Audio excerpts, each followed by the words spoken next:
Time now for the Executive Edge this morning. Uber has restarted its ride-hailing business in Finland after a one-year pause. An overhaul of that country's transportation law came into effect on July 1st, created a legal framework for ride-sharing apps, and removed a cap on the number of taxi licenses. A local Uber executive had said that more than 250,000 people in Helsinki opened the Uber app since August, even though the company hadn't been operating there at the time. There's a couple other countries, by the way, that ultimately should come online in the next couple of years that had similar issues to Finland, smaller countries. And the biggest, really, story of the day, some good news at the box office with the Universal Studios. Continues to dominate. Yes, in Hollywood closing out a record quarter, more than $6 billion in ticket sales, putting it on pace for the best summer since 2013, and it was led by Universal's Jurassic World, Fallen Kingdom, leading the charts. The film's global take is expected to top $1 billion, and they're going to hit it by the end of this week. So okay, where were we? I keep thinking of things. Nothing. I'll come up with it. I'll be back. Where were we, like, in our conversation? Oh, no. Oh, I know where I was. I know where I was. No. You were talking about Uber. Right. So I immediately, I think Uber, I think just Tesla in respect. Here's what I want to know. Uber and Tesla? Uber and Tesla are the two big button, hot button issues we talk about a lot. So, what does it mean he didn't want to do the brake testing? And what does it mean that engineer, one of his top guys, left? At the same time that they hit the number that they wanted. And well, the engineer guy left. He was on a leave of absence since May, so he was already positive out. Or negative? Out for a while. Net is it positive or negative news for Tesla? I would say completely neutral news. Okay. So but I want to explain why.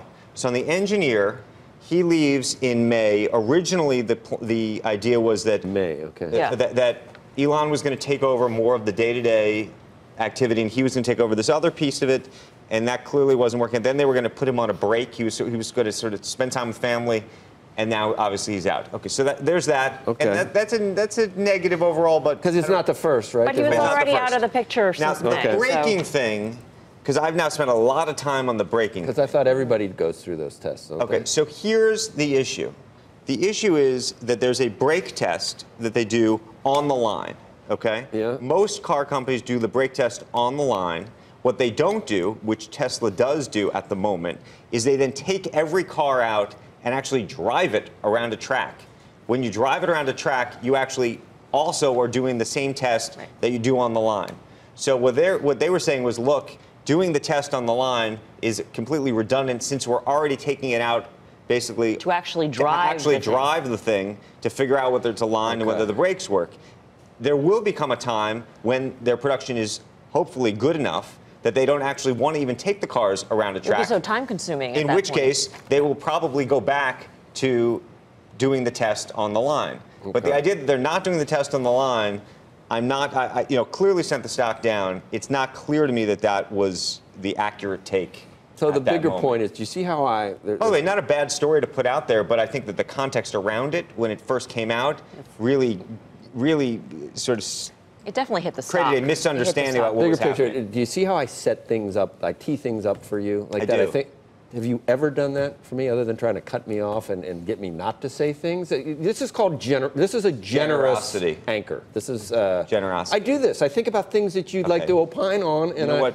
There's a couple of things from. Did you hear last week that guy said from the caller and coming Drudge that I will tee up on. Thanks. Yeah. Just a moment. Breitbart. Let me just get to see what Breitbart's got this morning. Yeah, I found Give me the break to do that. I found all these things in the Daily Beast and Mother Jones.